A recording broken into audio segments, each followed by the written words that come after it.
Hello everyone, welcome back to the official channel of Vidyam tutorials. तो पिछली video में हम लोगों ने चेंज इन पीएसआर का वन शॉट लेक्चर हम कर रहे थे, जिसके अंदर हमने अभी तक के टॉपिक्स डिस्कस किए थे। जहां पर हमने शुरुआत की थी रेशो से कि रेशोज कैसे निकाली जाती है, gaining ratio, sacrificing ratio, new ratio, old ratio. ये सीखा हमने सीखा ट्रीटमेंट ऑफ गुडविल, गुडविल को कैसे ट्रीट किया जाता है, परचेज गुडविल कैसे ट्रीट होती है, या फिर जो हम वैल्यूड गुडविल होती है उसका ट्रीटमेंट क्या करते हैं। हमने सीखा कि जो WCR है, वर्कमैन कंपनसेशन रिजर्व, उसके क्या क्या केसेस मिल सकते हैं, वो सारे हमने करे। इन्वेस्टमेंट फ्लक्चुएशन रिजर्व, उसके सारे केसेस करें। तो आज हम कंटिन्यू करते हैं उसी लेक्चर को, और हम इस लेक्चर के बाद इस चैप्टर को खत्म कर देंगे। तो शुरू करते हैं हम जल्दी से। Treatment of accumulated profits, losses, general reserve, specific reserves and deferred revenue expenses, इन सब का ट्रीटमेंट कैसे होगा। इन सब का जो ट्रीटमेंट होता है वो एक तरीके से ही होता है, मतलब हम सबको एक एक पूरा ग्रुप कर देते हैं और उसके साथ हम इनको ट्रीट करते हैं। तो बेसिकली इनके बारे में आपको दो चीजें दी जा सकती हैं।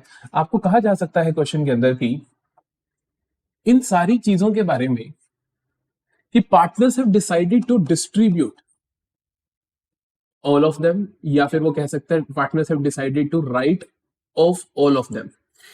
या अगर नो इंफॉर्मेशन इज गिवन, अगर कोई इंफॉर्मेशन गिवन नहीं है, नो इंफॉर्मेशन इज गिवन, अगर कोई इंफॉर्मेशन गिवन नहीं है, या कहा गया है कि पार्टनर्स चाहते हैं इन सभी चीजों को डिस्ट्रीब्यूट करना, partners have decided to distribute accumulated profits, losses, general reserve, specific reserve, deferred revenue expenses, या राइट ऑफ करना चाहते हैं इन सबको, मतलब हम कहेंगे इनको हमको कैरी नहीं करना चाहते हैं, they do not want to carry. कई तरीके लिखे हो सकते हैं, वो लिखा हो सकता है कि they do not want to carry, कि वो इन सभी चीजों को कैरी नहीं करना चाहते हैं।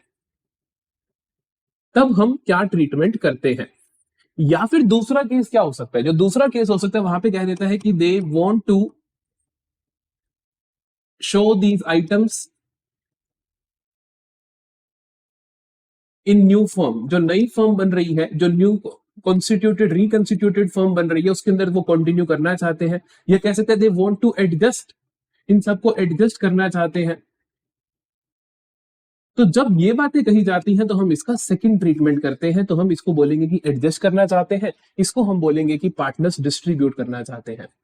तो जब पार्टनर्स चाहते हैं इन सबको बांट देना, या पार्टनर्स चाहते हैं कि हम इनको कैरी ना करें, अपनी नई बुक्स में ना दिखाएं, तब क्या करते हैं। देखो सोचने की बात है, ये जो चीजें बनाई होंगी जब चेंज इन पीएसआर हुआ, तो ये बनाई होगी पुरानी रेशो में, पुराने पार्टनर्स ने ये जितनी भी चीजें उन्होंने बनाई, तो अगर आप इसको राइट ऑफ करना चाहते हो, बुक से हटाना चाहते हो, तो जो प्रॉफिट की चीज है वो आप पार्टनर से बांट दोगे, और जो लॉस की चीज है वो पार्टनर से आप उनकी कैपिटल्स को रिड्यूस कर दोगे। तो हम क्या करते हैं इसके अंदर, accumulated profits, general reserve, specific reserve, इनको हम पार्टनर से बांट देते हैं। जब आप बांटोगे तो हम जनरल एंट्री क्या पास करेंगे, accumulated profits account debit.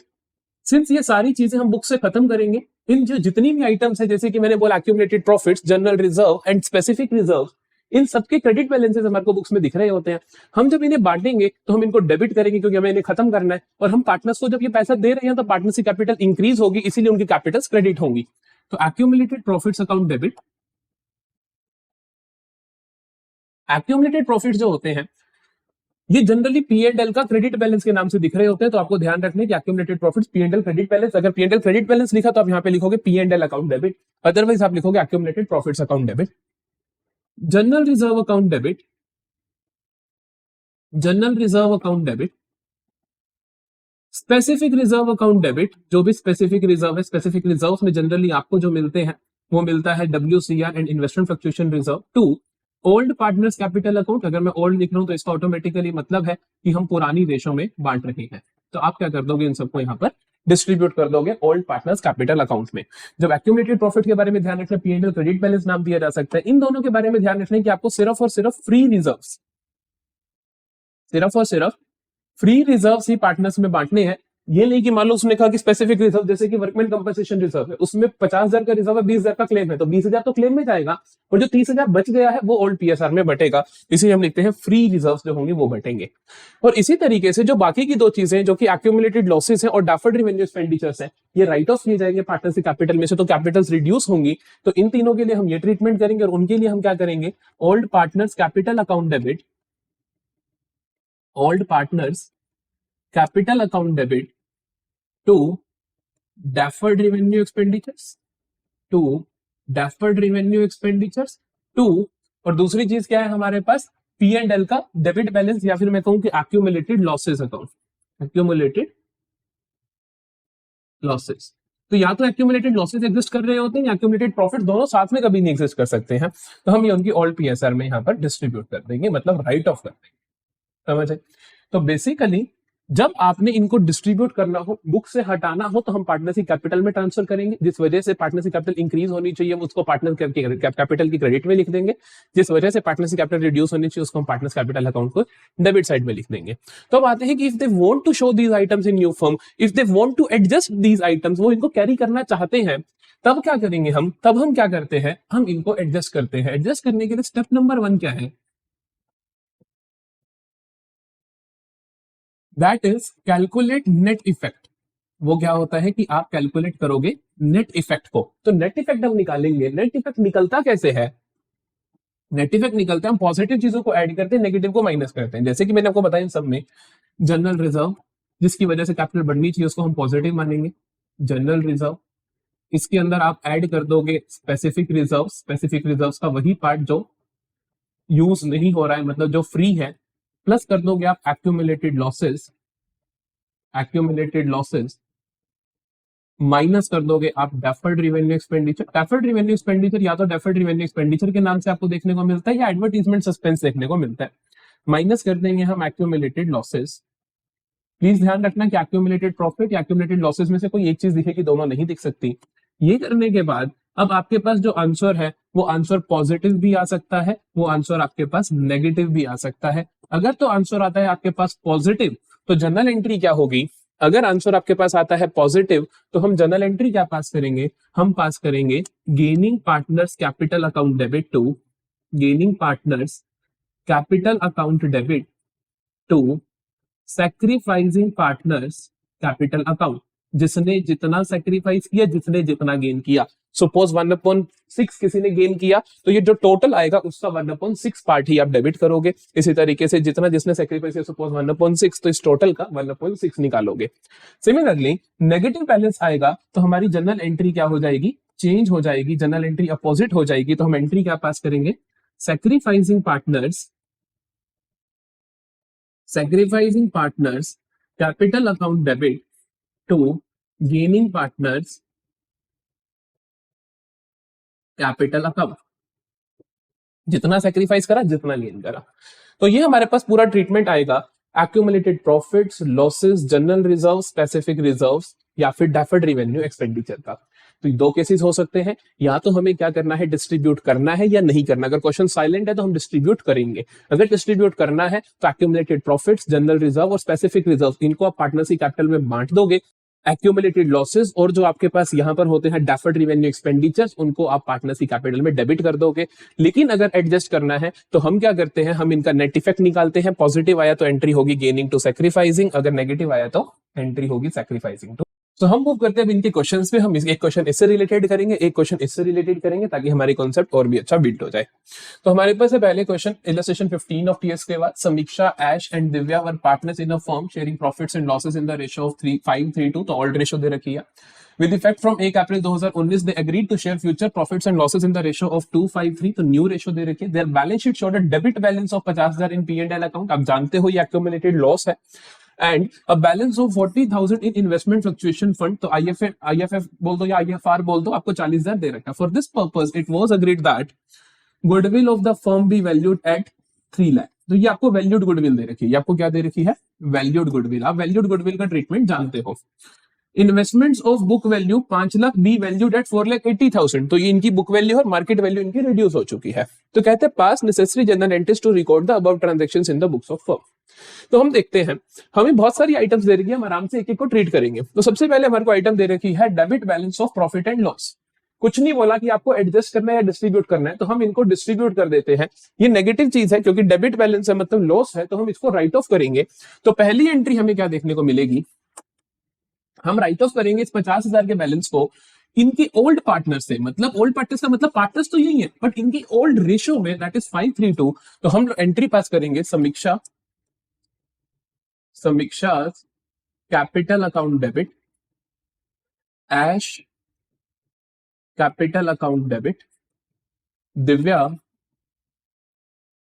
Capital account debit to debit balance of P&L। तो हम यहां पे लिखेंगे to profit and loss account. To profit and loss account. तो ये 50,000 हमें क्या करना है, राइट ऑफ करना है। तो हम 50,000 को राइट ऑफ करेंगे, 532 टोटल 10 बना, 5,000 का एक हिस्सा बना, तो 5 इंटू 5 25,000, 5 इंटू 3 15,000, 5 इंटू 2 10,000। ठीक है, नेक्स्ट पे चलते हैं। तो नेक्स्ट उसने बोला कि there and 40,000 in investment fluctuation fund, 40,000 investment fluctuation fund है। तो हमने पहले से ऑलरेडी सीख चुके हैं हम ये ट्रीटमेंट। तो अब हम इसे देखते हैं कि हमारे पास एक्चुअल में इन्वेस्टमेंट्स थी कितने की, 5 लाख की थी, उनकी वैल्यू हो गई है 480। तो बेसिकली 20,000 वैल्यू रिड्यूस हो गई। तो आउट ऑफ दिस 40,000 मेरे को 20,000 तो कहां चाहिए होगा, 20,000 तो इन्वेस्टमेंट के लिए चाहिए। जो बाकी 20,000 बचा हम पार्टनर्स की ओल्ड रेशो में डिस्ट्रीब्यूट कर देंगे। तो दूसरी एंट्री देखो हमारे पास क्या होगी, investment fluctuation fund, investment fluctuation fund account debit 40,000 to, हम क्या करेंगे 20,000 तो हम इन्वेस्टमेंट्स में ट्रांसफर करेंगे क्योंकि इनकी वैल्यू रिड्यूस हो गई है। तो to investments account, to investments account 20,000 to पुराने पार्टनर से बांट देंगे। तो समीक्षा ऐश दिव्या 532 में, तो हम लिखते हैं to Samiksha capital account, to Ash capital account, to Divya's capital account. तो हम इनके अंदर डिस्ट्रीब्यूट कर देंगे। तो किस रेशो में करेंगे, हम 532 में करेंगे। 532 में करेंगे, कितने हैं 20,000, तो टोटल 10 इसे 2,000 का एक, तो 2,000 इंटू 5 10,000, 2,000 इंटू 3 6,000, 2,000 इंटू 2 4,000। तो ये हमारे पास आया इन्वेस्टमेंट फ्लक्चुएशन फंड का ट्रीटमेंट। साथ ही में उसने एक और चीज बोली है कि goodwill of the firm B valued eight 3 lakh. तो कुल मिला के मैंने आपको यहाँ पे बहुत कुछ सिखाया। हमने स्पेसिफिक रिजर्व का ट्रीटमेंट देखा, हमने देखा पीएनएल का कैसे होगा, और गुडविल का ट्रीटमेंट अब आप जानते ही हो कि जो वैल्यूड गुडविल होती है उसका ट्रीटमेंट हम क्या करते हैं, दो तरीके की गुडविल होती है, ऑलरेडी अपीयरिंग या फिर वैल्यूड। तो वैल्यूड गुडविल का हम ट्रीटमेंट क्या करते हैं, हम उसके लिए ट्रीटमेंट करेंगे गेनिंग टू सैक्रिफाइसिंग। तो आप यहां पर गेनिंग पार्टनर निकाल लेना, gaining partners capital to sacrificing partners capital account. तो आप देख लेना गेन किसने किया कितना किया, सैक्रिफाइस किसने किया कितना किया, और हम ये एंट्री पास कर देंगे गुडविल के ट्रीटमेंट के लिए। नेक्स्ट क्वेश्चन पे मूव करते हैं जहां पे हमें एडजस्टमेंट के बारे में बोला गया होगा। सो ये रहा question, Indira, Angela and Margaret are sharing profits and losses in the ratio of 5:3 they decide to share profits and losses in the ratio of 2:3:5 with effect from 1 April 2024. They also decide to record the effect of following without affecting their book values. तो वो कहते हैं कि हम इन सभी को record करना चाहते हैं। देखो क्या लिखा, they also decide to record the effect of following without affecting their book values. इसका मतलब क्या है कि वो इनको कैरी करना चाहते हैं। कहते हैं इसका इफेक्ट तो लिख दो, ये ना हो कि इसका इफेक्ट ना लिखे, मतलब कि इसकी वजह से जो किसी का रेशो बढ़ गया, किसी का शेयर रिड्यूस हो जाएगा, उसका इंपैक्ट तो आप शो करो, बट आपको शो क्या नहीं, आपको इनकी बुक वैल्यूज को एज इट इज लिखना है, मतलब इनको खत्म नहीं करना बुक्स ऑफ अकाउंट से, तो मतलब एडजस्ट करना है। तो एडजस्टमेंट के लिए हम करते हैं क्या है, पहला काम हम करते हैं कैलकुलेशन ऑफ नेट इफेक्ट। तो हम इसके सॉल्यूशन में पहला काम क्या करेंगे, कैलकुलेशन ऑफ नेट इफेक्ट हम जल्दी से निकालते हैं। इसके अंदर नेट इफेक्ट क्या आएगा हमारे पास, तो नेट इफेक्ट आएगा हमारे पास, हमें पता है क्या चीज पॉजिटिव होती है क्या नेगेटिव होती है, लेकिन एक बार हम रीड कर लेते हैं, कुछ उसके बारे में बोला ना गया हो। जनरल रिजर्व के बारे में कुछ नहीं बोला, तो आप जनरल रिजर्व लिखिए। जनरल रिजर्व पॉजिटिव होता है, कितना दे रखा है आपको 1,50,000। Investment fluctuation reserve 25,000। तो pass an adjustment entry assuming no liability is expected towards workman compensation and market value of investment is also equal to the book value। Market value बराबर है, तो हमें इन्वेस्टमेंट फ्लक्चुएशन रिजर्व यूज करने की जरूरत नहीं पड़ेगी, सारे का सारा पार्टनर से बढ़ जाएगा। तो मतलब ये भी हमारे लिए इसी के अंदर हम ऐड कर सकते हैं क्योंकि कोई लाइबिलिटी ही नहीं है। इन्वेस्टमेंट फ्लक्चुएशन रिजर्व कितना दे रहेगा हमें 25,000 का, हम ऐड कर देंगे वर्कमैन कंपनसेशन रिजर्व, इसके अगेंस्ट भी कोई लाइबिलिटी नहीं है, तो वर्कमैन कंपनसेशन रिजर्व कितना है हमारे पास 50,000 का। हम ऐड कर देंगे पी एंड एल का क्रेडिट बैलेंस, डेबिट होता तो हम माइनस करते, तो profit and loss credit balance the amount is 75,000। Advertisement suspense account debit balance, और वैसे भी हमें पता है डेफर्ड रेवेन्यू एक्सपेंडिचर होता है, तो ये माइनस होगा 1 लाख, तो हम माइनस करेंगे एडवर्टीजमेंट सस्पेंस अकाउंट 1 लाख। तो हमारे पास नेट बैलेंस आएगा 150 प्लस 50 2 लाख, और ये हो गया 3 लाख। 3 लाख में से एक गया तो 2 लाख। आंसर अगर पॉजिटिव आता है नेट इफेक्ट, तो हम जनरल एंट्री करते हैं gaining partners capital account debit to sacrificing partners capital account. तो गेनिंग को हम डेबिट करेंगे और सैक्रिफाइसिंग को हम क्रेडिट करेंगे। तो गेनिंग पार्टनर हम देखते हैं कि कौन गेन कर रहा है, कौन सैक्रिफाइस कर रहा है। तो हमारा जो वर्किंग नोट बनेगा, पहला तो ये बनेगा कैलकुलेशन ऑफ नेट इफेक्ट, दूसरा बनेगा कैलकुलेशन ऑफ गेन लॉस, किसने कितना गेन किया या किसने कितना सैक्रिफाइस किया है। तो हम बनाएंगे calculation of gain and sacrifice. तो हम देखते हैं Indira, Angela, Margaret are sharing profits and losses 532 और अब कितना है 235। तो हम देखते हैं इंदिरा, एंजेला, मार्गरेट, ओल्ड है इनका दैट इज 532, न्यू है इनका 235, 235।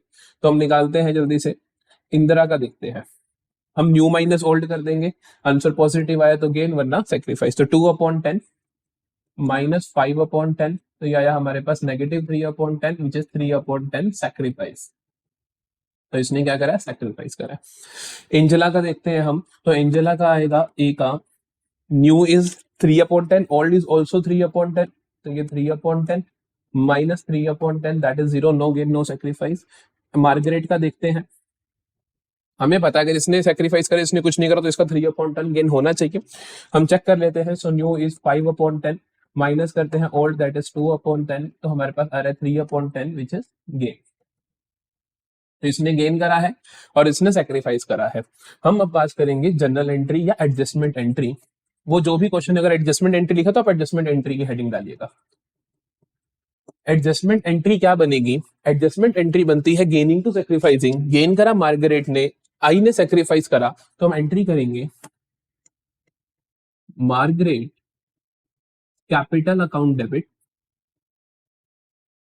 To Indira capital account, to Indira capital account. तो हम एडजस्टमेंट एंट्री पास करेंगे 3/10। मैंने आपको बोला था सारे का सारा अमाउंट नहीं लिख दोगे, मैंने कहा था जितना सेक्रीफाइस करा या जितना गेन करा उतना ही, तो 2 लाख का 2 लाख नहीं आएगा। सो 3/10 ऑफ 2 लाख, तो ये बनेगा हमारे पास 20,000 इंटू 3 दैट इज 60,000। तो हम यहाँ पे एंट्री करेंगे 60,000 एंड 60,000। काफी बार इस केस को अवॉइड किया जाता है, लेकिन ये बहुत इंपॉर्टेंट केस है क्योंकि आपको फिर से ये हर जगह कैरी होगा, हर चैप्टर में। इसी तरीके से हम रिवैल्यूएशन भी सीखेंगे। सो हमने अभी तक सीखा कि कैसे इन 5 आइटम्स का हम ट्रीटमेंट करने वाले हैं।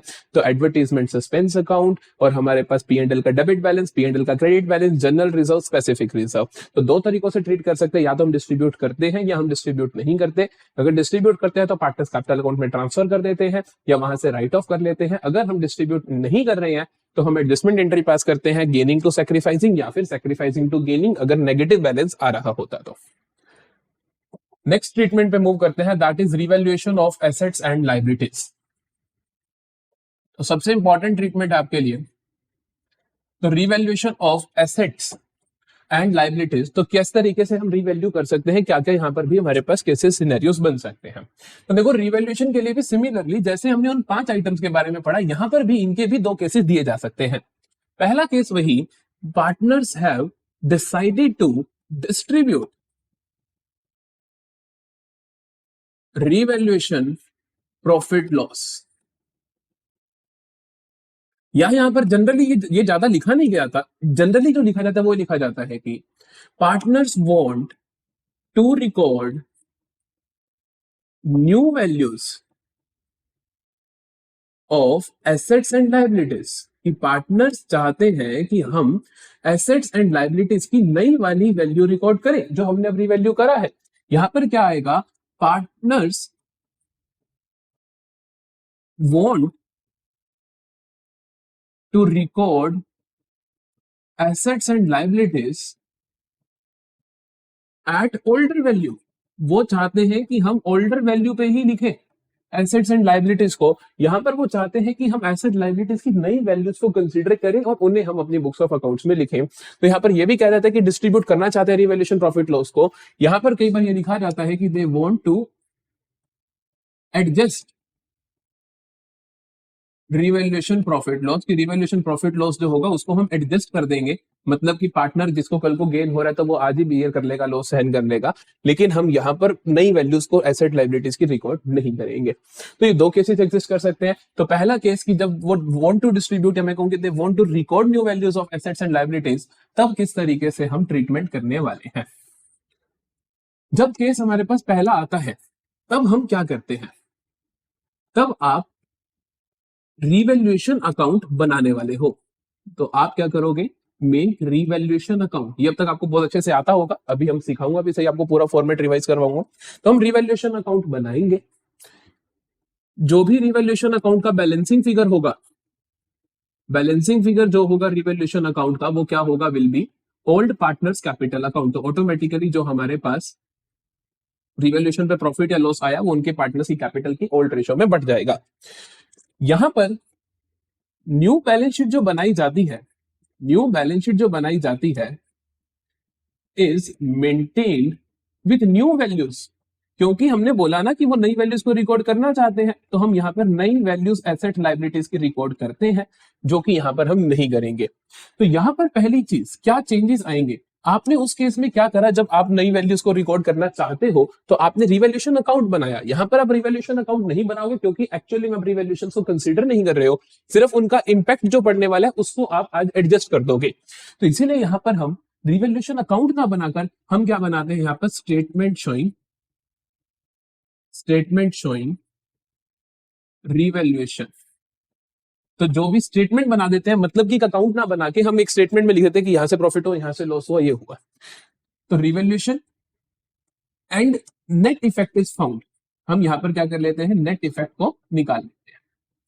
तो जो भी नेट इफेक्ट आता है बेसिकली आएगा, तो रिवैल्यूएशन अकाउंट बनाने में भी नेट इफेक्ट, उसको हम क्या कर देते हैं, पार्टनर्स की कैपिटल में बांट देते हैं। बट यहां पे बांटा नहीं जाता, यहां पर हम क्या करते हैं, यहां पर नेट इफेक्ट अगर हुआ पॉजिटिव तो एंट्री क्या होगी, वही सेम। अगर हम पिछला केस तो ये था, पार्टनर नहीं चाहते हैं कि जब हमारे पास एक्यूमुलेटेड लॉसेस एक्यूमुलेटेड प्रॉफिट वाला केस था, तो अगर आप पार्टनर नहीं चाहते तो नेट इफेक्ट निकालो। पॉजिटिव आया तो जनरल एंट्री क्या कर दोगे आप, गेनिंग टू सैक्रिफाइसिंग। और यही अगर नेट इफेक्ट आपका आता है नेगेटिव, तब हम जनरल एंट्री क्या कर देते हैं, सैक्रिफाइसिंग टू गेनिंग। तब हम जनरल एंट्री क्या कर देंगे, sacrificing partners capital account debit to gaining partners capital account. तो यहां पर जो नई बैलेंस शीट बनेगी, तो यहां पर जो नई बैलेंस शीट बनेगी वो बनेगी with old values. New balance sheet with old values, जो पुरानी वैल्यूज है एसेट लाइबिलिटीज की, क्योंकि इसके अंदर आपको स्टार्टिंग में बैलेंस शीट दी गई होगी। तो एसेट लाइबिलिटीज की सारी वैल्यूज वो वाली लिख दोगे जो उस बैलेंस शीट में आपको क्वेश्चन में दी गई है। लेकिन यहां पर जो बैलेंस शीट बनेगी उसके अंदर आप न्यू वैल्यूज लिखोगे, मतलब जो रीवैल्यूएशन होने के बाद वैल्यूज आपके पास आई है। So this is the revaluation of assets liabilities. आप एडमिशन में जाओगे, रिटायरमेंट में जाओगे, डेथ में जाओगे, चाहे चेंज इन पीएसआर, हर जगह रिवैल्यूएशन बनाने के दो तरीके।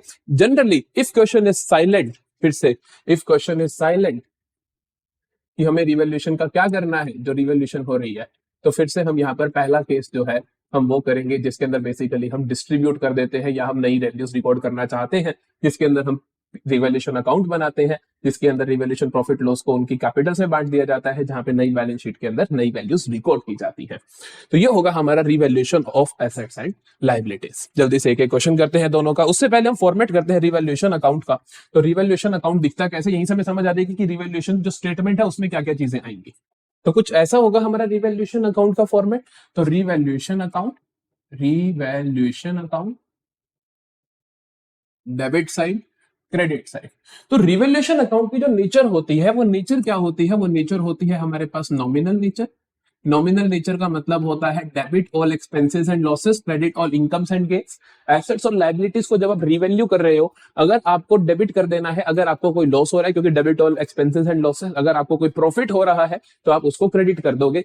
तो अब सोचने की बात है, जब आपने एसेट्स और लायबिलिटीज को रिवैल्यू किया तो प्रॉफिट होने के क्या क्या केसेस हो सकते हैं। एसेट की वैल्यू बढ़ जाए तब प्रॉफिट है, या कम हो जाए तब प्रॉफिट है। तो कॉमन सेंस की बात है, एसेट की वैल्यू बढ़ेगी तभी प्रॉफिट है। तो क्रेडिट साइड में हम लिखते हैं बाय इंक्रीज इन एसेट, अगर एसेट की वैल्यू में इंक्रीज हो जाए, या फिर बाय डिक्रीज इन लायबिलिटी, अगर लायबिलिटी में रिडक्शन आ गई तो भी फायदे की बात है। बाय अनरिकॉर्डेड एसेट, अगर कई बार हमें क्या होता है अनरिकॉर्डेड एसेट मिल जाती है तो फायदे की बात है, जो आपने रिकॉर्ड नहीं कर रखी थी मिल गई है। इसी तरीके से लॉस की बातें क्या हो सकती हैं, एसेट बढ़ी तो फायदा, एसेट रिड्यूस हुई तो to decrease in asset, asset reduce हुई तो नुकसान, टू इंक्रीज इन लाइबिलिटी, अगर लाइबिलिटी बढ़ गई तब भी नुकसान, टू अनरिकॉर्डेड लाइबिलिटी, अगर एक ऐसी लाइबिलिटी मिल जाए जिसको आज तक आपने रिकॉर्ड नहीं करा था तब भी नुकसान। तो ये हमारे पास चीजें हो सकती हैं, इसके अलावा कुछ हो नहीं सकता। इसके अलावा एक बैड डेट्स आते हैं, उसका ट्रीटमेंट हम अलग से सीखते हैं। तो ये चीजें हो सकती हैं। अब देखते हैं जो इसका बैलेंसिंग फिगर आएगा, जो इसका बैलेंसिंग फिगर आएगा, टोटल तो भैया सेम होना चाहिए, टोटल सेम होगा तो जो भी बैलेंसिंग फिगर आएगा, सोचने की बात है अगर ये साइड ज्यादा है इससे तो प्रॉफिट की बात है कि नुकसान की। इधर तो हम लिखते हैं credit all incomes and gains, जो भी गेन हुए इधर, तो गेन अगर ज्यादा है लॉसेस से तो मतलब प्रॉफिट की बात है। तो हम यहाँ पर जो बैलेंसिंग फिगर लिखेंगे वो लिखेंगे टू रीवैल्यूएशन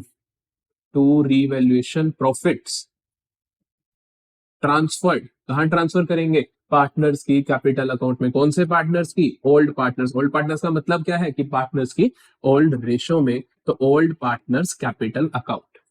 अगर हो सकता है लॉस हो तो लॉस होगा इधर, क्योंकि मतलब अगर लॉस ज्यादा है गेन से, अगर यहाँ का बैलेंसिंग फिगर आता है तो आप क्या लिखोगे, by revaluation loss transferred to old partners capital account, old partners capital account, तो आप इनकी ओल्ड पीएसआर में बांट दोगे। तो अगर लॉस होगा तो अगर रिवैल्यूएशन की क्रेडिट में आ रहा है तो पार्टनर्स कैपिटल की डेबिट में जाएगा, उनकी कैपिटल्स रिड्यूस होंगी। अगर प्रॉफिट हुआ तो इसकी डेबिट में आ रहा है तो मतलब पार्टनर्स कैपिटल की क्रेडिट में जाएगा, उनकी कैपिटल्स इंक्रीज होंगी। तो ये होता है हमारे पास रिवैल्यूएशन अकाउंट। जो हम इसके लिए स्टेटमेंट बनाते हैं रिवैल्यूएशन स्टेटमेंट, उसके अंदर कुछ नहीं होता, फायदे की बातें प्लस में लिख दी, नुकसान की बातें माइनस में लिख दी, जो भी नेट इफेक्ट आएगा अगर वो पॉजिटिव हुआ तो आप गेनिंग टू सैक्रिफाइसिंग, नेगेटिव हुआ तो सैक्रिफाइसिंग टू गेनिंग कर दोगे। तो आगे बढ़ते हैं। तो आगे बढ़ने से पहले अब हमारे पास आएगा एक फुल फ्लेज क्वेश्चन। तो मैं आपको सबसे पहले तो सिखाने वाला हूं कि एक फुल फ्लेज क्वेश्चन को अटेम्प्ट किया कैसे जाता है। जब भी आप एक फुल फ्लेज क्वेश्चन देखते हो तो how to do a full fledge question, सबसे पहले तो तरीका क्या है। अगर तो आपको अकाउंट्स बनाने हैं, स्टेप नंबर 1, अगर कहता है कि क्वेश्चन अकाउंट्स बनाओ, रिवैल्यूएशन अकाउंट बनाओ, पार्टनर्स कैपिटल अकाउंट बनाओ, न्यू बैलेंस शीट बनाओ, तब आप क्या करोगे, मेक फॉर्मेट्स। सबसे पहला काम क्या करोगे, आप सारे फॉर्मेट्स बना लोगे, ठीक है। दूसरे नंबर पे आप क्या करोगे, ट्रीट करोगे 6 आइटम्स को। कौन कौन सी 6 आइटम्स को सबसे पहले ट्रीट किया जाता है, कौन कौन सी 6 आइटम्स को सबसे पहले ट्रीट किया जाता है। इसके अंदर हमारे पास 3 होंगी एसेट साइड की और 3 होंगी हमारे पास लाइबिलिटी साइड की। तो एसेट साइड की जो 3 है हमारे पास, एसेट साइड के अंदर हम पहले ट्रीटमेंट करेंगे गुडविल का। अगर गुडविल दे रखी, जरूरी थोड़ी सारी दे रखी होंगी, अगर दे रखी है तो। दूसरी चीज डेफर्ड रेवेन्यू एक्सपेंडिचर। तीसरी चीज profit and loss debit balance या एक्यूमुलेटेड लॉस। लाइबिलिटी के अंदर 3 चीजें क्या है हमारे पास, जनरल रिजर्व, स्पेसिफिक रिजर्व, जिसके अंदर हम 2 रिजर्व जनरली देखते हैं, WCR एंड IFR, और तीसरी चीज प्रॉफिट एंड लॉस का क्रेडिट बैलेंस। तो हम सबसे पहले क्या करते हैं, इन 6 आइटम्स को ट्रीट करते हैं। अगर इन 6 के बारे में सिर्फ ये आइटम्स दे रखी हैं, कोई 2-4 आइटम्स दे रखी हो, जनरली आपको मिलती हैं, और कुछ नहीं कह रखा क्वेश्चन में, तो हम क्या करेंगे, इन सभी को क्या कर देते हैं, हम डिस्ट्रीब्यूट या राइट ऑफ। नीचे वालों को डिस्ट्रीब्यूट, ऊपर वालों को राइट ऑफ। तो हम क्या करेंगे, ऑलरेडी अपीयरिंग गुडविल है तो partners capital to goodwill, partners capital to deferred revenue expenditure, partners capital to P&L। फिर से इनमें से एक ही हो सकता है, दोनों हो नहीं सकते। जनरल रिजर्व है तो general reserve to partners capital account, specific reserve to partners capital account, P&L credit balance to partners capital account, या पार्टनर से बांट दोगे। तो अब आगे चलेंगे, जैसे आप इन 6 आइटम्स को ट्रीट कर दोगे, चाहे जनरल एंट्रीज कर रहे हो तब भी आपकी सीक्वेंस यही रहनी चाहिए। स्टेप नंबर 3 हमारे पास जो आएगा वो क्या आएगा, जैसे आपने इन 6 आइटम्स को ट्रीट कर दिया, आप रीड करोगे additional information and read and treat additional information. तो आप क्या करोगे, रीड एंड ट्रीट करोगे एडिशनल इंफॉर्मेशन जो भी है उसको लाइन वाइज आप रीड एंड ट्रीट करोगे। पहला पॉइंट पढ़ा, आप उसको रीड करोगे, उसको ट्रीट करोगे, और जब आप ट्रीट कर रहे हो तो आप क्या करोगे, do all the treatments, do all the treatments, मतलब कि उससे रिलेटेड जो भी ट्रीटमेंट्स है सारे एक साथ कर दो। इसका मतलब क्या है? इसका मतलब है कि आप एक ही साथ सारे ट्रीटमेंट कर दोगे उस ट्रांजेक्शन से रिलेटेड। मान लो आपके पास आता है कि मशीनरी की वैल्यू 10,000 से बढ़ गई, तो हम क्या करेंगे, हम मशीनरी को 10,000 से इंक्रीज करने के लिए रिवैल्यूएशन की क्रेडिट में लिख देंगे 10,000 एक तो बाय मशीनरी अकाउंट, और दूसरी चीज बैलेंस शीट में भी उसकी वैल्यू इंक्रीज करके लिख दो, ताकि आपको बाद में गो थ्रू ना करना पड़े। तो ये ध्यान रखना है इस ट्रीट के ऊपर, ये ट्रीट क्या कहना चाहता है कि जितने भी पॉसिबल ट्रीटमेंट है सारे एक साथ कर दो, और जनरली यहाँ पर आपको 2 ट्रीटमेंट्स देखने को मिलेंगे हर एडिशनल इंफॉर्मेशन के। स्टेप नंबर 4, स्टेप नंबर 4 में हम क्या करेंगे, अभी तक हमने क्या किया, फॉर्मेट्स बना लिए हैं सारे के सारे, हमने 6 आइटम्स को ट्रीटमेंट दे दिया है, हमने रीड एंड ट्रीट कर दिया, एडिशनल इन्फॉर्मेशन जितने जितने ट्रीटमेंट है सारे कर दिए, बैलेंस शीट में भी उनकी हमने नई नई वैल्यूज लिख दी हैं। उसके बाद आप क्या करोगे, क्लोजर करोगे। तो आप क्लोज क्या क्या करोगे, कैसे कैसे करोगे? तो हम जब क्लोजर करेंगे तो हम सबसे पहले क्लोजिंग करते हैं रिवैल्यूएशन अकाउंट की। हम सबसे पहले क्लोज करते हैं रिवैल्यूएशन अकाउंट। रिवैल्यूएशन अकाउंट जो क्लोज हुआ तो उसका ऑटोमेटिकली जो बैलेंसिंग फिगर है वो पार्टनर्स कैपिटल में जा चुका है। दूसरे नंबर पे हम क्लोज करते हैं partners capital account. Partners capital account को क्लोज करोगे और जो इनका बैलेंसिंग फिगर होगा वो कहां चला जाएगा, बैलेंस शीट में चला जाएगा क्लोजिंग कैपिटल्स के नाम से। तीसरे नंबर पे आपको बैलेंस शीट को बंद नहीं करना, आपने क्या करना है, रिमेनिंग आइटम्स लिखनी है, remaining items in balance sheet. तो आपको रिमेनिंग आइटम जितनी भी है, क्योंकि मैंने आपको बोला कि आपको सारे ट्रीटमेंट एक साथ करने हैं, तो जब आपने बैलेंस शीट, अब हर एक के बारे में तो एडिशनल इन्फॉर्मेशन होगी नहीं, कि एडिशनल इन्फॉर्मेशन तो सिर्फ मशीनरी के बारे में है, एक और एसेट के बारे में, लेकिन और एसेट्स भी तो है पुरानी बैलेंस शीट में। तो आप पहले क्या करोगे, रिमेनिंग आइटम्स जो भी है बैलेंस शीट की, पुरानी बैलेंस शीट वाली से नई बैलेंस शीट में एज इट इज उतार दोगे। चौथे नंबर पे आप क्या कर दोगे, टोटल करोगे ऑफ बैलेंस शीट। तो अगर आप इस तरीके से करते हो क्वेश्चन को, पूरे क्वेश्चन को इन 4 स्टेप्स में आप इनको करते हो, तो गारंटी है क्वेश्चन गलत हो ही नहीं सकता, चाहे वो एडमिशन हो, चाहे रिटायरमेंट हो, चाहे डेथ हो, कोई भी चैप्टर हो, आप वो क्वेश्चन गलत नहीं कर सकते। लेकिन आपको ये चारों steps as it is follow करने हैं, ये स्टेप्स आपके दिमाग में हमेशा बने रहने चाहिए। एक क्वेश्चन करके देखते हैं, हम इन्हीं स्टेप्स को फॉलो करेंगे और उस क्वेश्चन को सॉल्व करके देखते हैं। तो हमारे पास है, अनिल, मानवी and Payal are partners sharing profits and losses in the ratio of 5:3:2. Their balance sheet as at 31 March 2024 stood as follows. तो ये हमें बैलेंस शीट दे रखी है, लायबिलिटी साइड दे रखी है, एसेट साइड दे रखी है। हमें बोला गया कि they have decided to share profits in the ratio, तो मतलब चेंज इन पीएसआर है। ये सारी बातें बोली कि ये सब कुछ उनके बीच में हुआ। जनरली जो आप फाइनल से पेपर में क्वेश्चन देखोगे तो 4 या 5 एडजस्टमेंट्स मिलती हैं। Pass journal entries and prepare revaluation account, तो हमें जनरल एंट्रीज पास करनी है एंड रिवैल्यूएशन अकाउंट बनाना है। तो देखो, हम यहाँ पे इस क्वेश्चन को 2 तरीकों से करेंगे। आपके पास क्वेश्चन यही आ सकता है, या तो आएगा जनरल एंट्रीज करो एंड रिवैल्यूएशन अकाउंट बनाओ, या फिर क्वेश्चन आएगा सिर्फ जनरल एंट्रीज करो, तब भी रिवैल्यूएशन अकाउंट बनाना ही पड़ेगा क्योंकि लास्ट एंट्री वहीं से निकलती है। या फिर क्वेश्चन आता है प्रिपेयर नेसेसरी अकाउंट, जिसके अंदर आप revaluation account, partners capital account और तीसरी बैलेंस शीट बनाते हो। तो यही सारे क्वेश्चन आ सकते हैं। तो हम इस पर्टिकुलर क्वेश्चन की वो सारी चीजें करेंगे, हम जनरल एंट्रीज भी पास करेंगे, हम लोग इसका रिवैल्यूएशन अकाउंट भी बनाएंगे, पार्टनर्स कैपिटल भी बनाएंगे, बैलेंस शीट भी बनाएंगे। तो ये वाला पेज तो हम छोड़ेंगे वर्किंग नोट्स के लिए, कोई जरूरत पड़ी तो। यहां पर हम करने वाले हैं अपने सारे के सारे अकाउंट्स के फॉर्मेट्स बना देते हैं जल्दी से। तो फॉर्मेट सारे रेडी हो चुके हैं, अब हम अपना क्वेश्चन को शुरू करते हैं। जैसे हमें देखो, सबसे पहले हमारा जो प्रोसेस है, स्टेप नंबर 1 हमें सिखाते हैं कि आप देखो लायबिलिटी साइड और एसेट साइड में उन 6 आइटम्स में से कुछ है या नहीं, तो है तो उनको ट्रीट करता हूँ। तो एक तो हम कैपिटल अकाउंट के बैलेंसेस लिख सकते हैं, तो हम इनको लिख लेते हैं सबसे पहले, by balance brought down, by balance brought down. So Anil, Manvi, Payal, 350, 250 and 3 lakh. 350, 250, 2 lakh आ गया हमारे पास। अब हम देखते हैं हमारी चीजें, जनरल रिजर्व बिल्कुल होता है, वर्कमैन कंपनसेशन रिजर्व होता है, इधर से हमारे पास कुछ भी नहीं है। तो हम जनरल रिजर्व को देखते हैं। आप किसी भी चीज का ट्रीटमेंट करोगे ऐसे नहीं कर दोगे, क्वेश्चन ने कुछ बोला नहीं है तो डिस्ट्रीब्यूट होना है, लेकिन डिस्ट्रीब्यूट भी नहीं कर दोगे, पहले आप देखोगे इससे रिलेटेड कुछ बोल तो नहीं दिया। तो जनरल रिजर्व से रिलेटेड कुछ नहीं बोला, कुछ नहीं बोला, अब आप पार्टनर से बांट सकते हो। जनरल रिजर्व को पार्टनर से आप बांट दोगे। तो इसके लिए आप सबसे पहले तो आप जनरल एंट्री क्या करोगे, क्योंकि हम जनरल एंट्री भी कर रहे हैं। मैंने आपको बोला कि इनमें से दोनों चीजें साथ में कभी नहीं आती, या तो रिवैल्यूएशन प्लस जनरल आएगा या फिर रिवैल्यूएशन और बाकी अकाउंट्स आएंगे। तो हम यहाँ पे जनरल एंट्रीज करेंगे ताकि आपको क्लैरिटी आ जाए। जनरल रिजर्व को हम डिस्ट्रीब्यूट कर देंगे। तो जनरल रिजर्व को जब आप डिस्ट्रीब्यूट करोगे तो general reserve account debit to old partners capital account Anil, Manvi, Payal, इनके अंदर बटेगा 532 में। तो 2 Anil, 2 Manvi, to Payal, capital capital capital account. ठीक है, तो किस रेशो में बटेगा? हमने अभी देखा 532 थी, 532 में तो हम इसको जनरल रिजर्व वॉज 20,000, इसके 10 हिस्से 2000 के होंगे, तो 2000 इंटू 5, 2000 इंटू 3, 2000 इंटू 2। तो हम इस तरीके से जनरल रिजर्व को बांट देंगे। हम अगर अकाउंट में देखें तो अकाउंट में किस तरीके से जाएगा ये, जब हम बांटेंगे तो पार्टनरशिप कैपिटल इंक्रीज होगी, तो हम यहां पर लिखेंगे bye general reserve account 10,000, 6,000 and 4,000। Next देखते हैं वर्कमैन कंपनसेशन रिजर्व। तो इसके लिए भी हम क्या करेंगे वर्कमैन कंपनसेशन रिजर्व में, तो वर्कमैन कंपनसेशन रिजर्व देखेंगे कि इसके लिए कुछ बोल रखा है अ क्लेम। तो a claim on account of workman compensation reserve is 10,000। तो 10,000 का अगर आपका क्लेम है तो 30,000 में से 10,000 तो आपके क्लेम में चले जाएंगे और बाकी के 20,000 आप पार्टनर से बांटोगे। जनरल एंट्री देखो जल्दी से, तो workman compensation reserve account debit 30,000 to workman compensation claim account 10,000 यहां जाएंगे, बाकी 20,000 पार्टनर से बटेंगे 532 में, सेम 20,000 बढ़ जाएंगे इस तरीके से। To A's capital, to M's capital, to P's capital, तो ये बढ़ जाएंगे 10,000, 6,000, 4,000।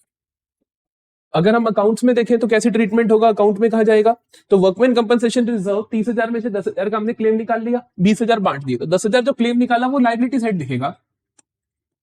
वर्कमैन कंपनसेशन क्लेम, तो मैंने कहा आप बैलेंस शीट में भी साथ साथ ट्रीट कर दो ताकि आपको गो थ्रू द्वारा ना करना पड़े क्वेश्चन। हमने यहाँ पे 10,000 लिख दिया, 20,000 हम यहाँ बांटेंगे, तो by workman compensation reserve account 10,000, 6,000 and 4,000। Next देखते हैं, और कुछ नहीं है इनमें से, अब आराम से एडिशनल इन्फॉर्मेशन को रीड करेंगे और ट्रीट करेंगे। तो पहला स्टेप हमारा कवर हो चुका है, अब रीड एंड ट्रीट करना है। लैंड एंड बिल्डिंग भी appreciated by 10%, land and building को 10% से अप्रिशिएट कर दो। लैंड एंड बिल्डिंग है कितनी, 2,60,000 की, 10% बढ़ा दोगे तो कितनी बढ़ेगी, 26,000।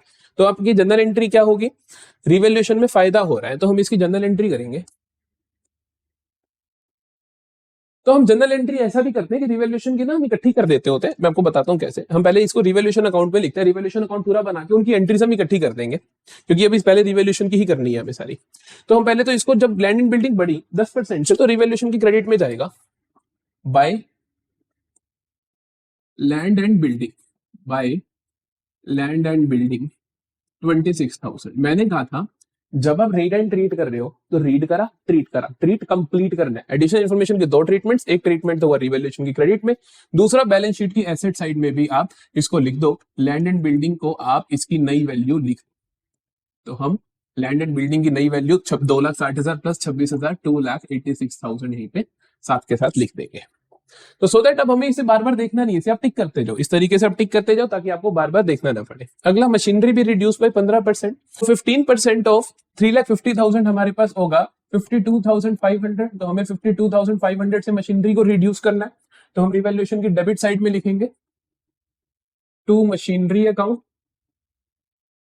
52,500, साथ ही में आप मशीनरी को बैलेंस शीट में भी लिख दोगे रिड्यूस करके। मशीनरी थी हमारे पास 3,50,000 की, उसमें से 52,500 चले जाएंगे, तो 50,000 गए तो 3 लाख, और तो 2,97,500।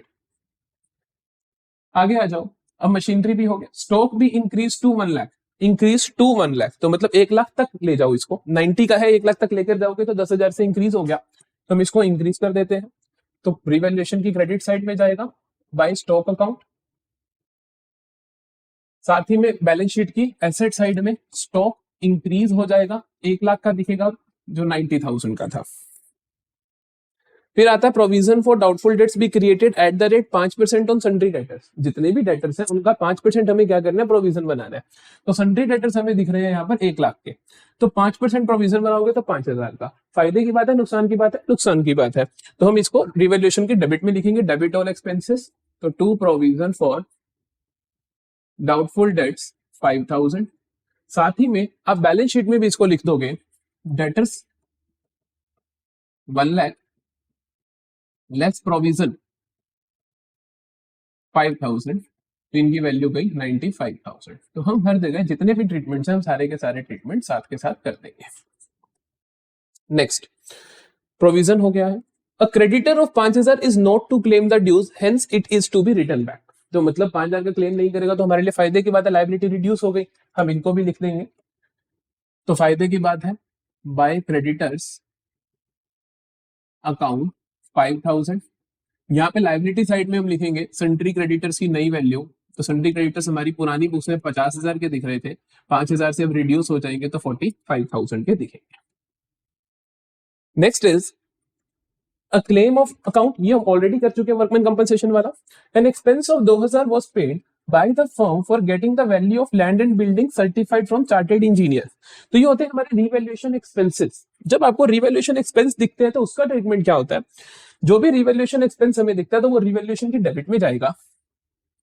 तो टू कैश अकाउंट आप लिखोगे यहां पर 2,000 रुपए, क्योंकि आपने इसकी एंट्री क्या की होगी, एंट्री की होगी revaluation account debit to cash account. तो क्योंकि कैश रिड्यूस हुआ होगा, आपको यहां पर भी ध्यान रखना है कि बैलेंस शीट जब बना रहे हो तो वहां पे आपको आपका कैश रिड्यूस करना है। तो हम कैश इन हैंड को 25 की जगह 23,000 का लिखेंगे, हम पहले ही लिख देते हैं ताकि बाद में भूल ना जाए। 23,000। तो ये सारे हमने कर लिए। अब हमने इनकी जनरल एंट्री, मैंने आपको कहा था कि जब रिवैल्यूएशन होता है तो रिवैल्यूएशन की जनरल एंट्रीज हम इकट्ठी पास कर सकते हैं। कैसे कर सकते हैं, अब देखो आपने क्या करा है कि रिवैल्यूएशन अकाउंट जब इतना प्रिपेयर कर दिया तो आपको पता है रिवैल्यूएशन की डेबिट में ये सारी चीजें हैं, क्रेडिट में ये सारी चीजें हैं, इसकी एक एंट्री कर दो, इसकी एक एंट्री कर दो। तो एंट्री क्या बनेगी, रिवैल्यूएशन डेबिट हो रहा है यहां पर, तो हम करेंगे रिवैल्यूएशन अकाउंट डेबिट टू। तो तीसरी एंट्री होगी हमारे पास रिवैल्यूएशन अकाउंट डेबिट टू, जो भी चीजें थी, मशीनरी थी, टू, हम सारी चीजों को देख लेते हैं। तो और क्या क्या वजह थी, to provision for doubtful debts, to cash account, to provision for doubtful debts, to cash account. तो हमने क्या करा, रिवैल्यूएशन को इकट्ठा डेबिट कर दिया। मशीनरी वाला था 52,500 था, प्रोविजन हमने बनाया था 5,000 का, ये था हमारे पास 2,000, तो टोटल बना 7,000 और ये 59,500। चौथी एंट्री जो होगी रिवैल्यूएशन की क्रेडिट वाली कर देते हैं हम। तो क्रेडिट हो रहा है इन सारी वजहों से, तो ये सारी चीजें डेबिट, और revaluation credit land and building stock and creditors, land and building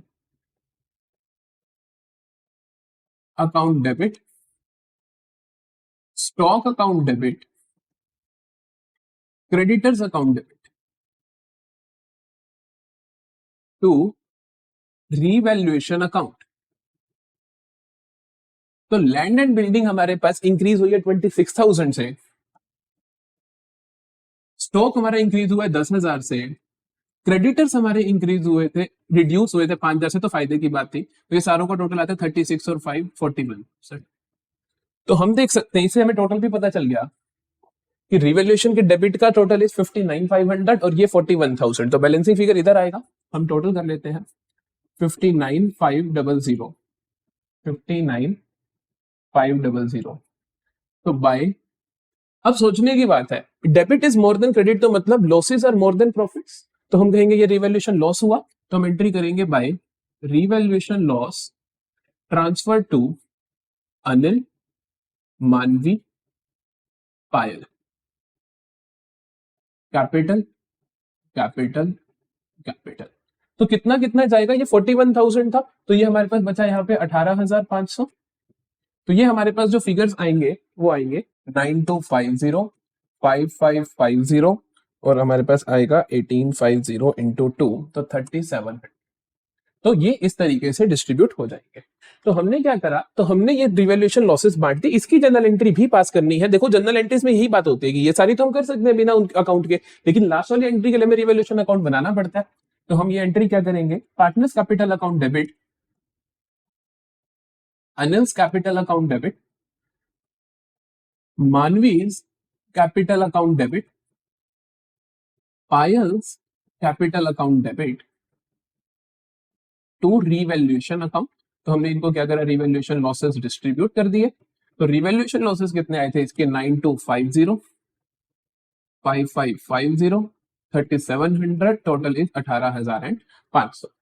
तो ये रिवैल्यूएशन लॉस आपने डिस्ट्रीब्यूट करे, तो इस साथ ही में पार्टनर्स की कैपिटल की डेबिट में भी दिखेंगे, टू रिवैल्यूएशन अकाउंट 925055503700। तो हम जल्दी से इनके बैलेंसिंग फिगर्स निकाल देते हैं। इसका टोटल आएगा हमारे पास 350,3,70,000। इसका टोटल आएगा हमारे पास 2,62,000। इसका टोटल आएगा हमारे पास 2,08,000।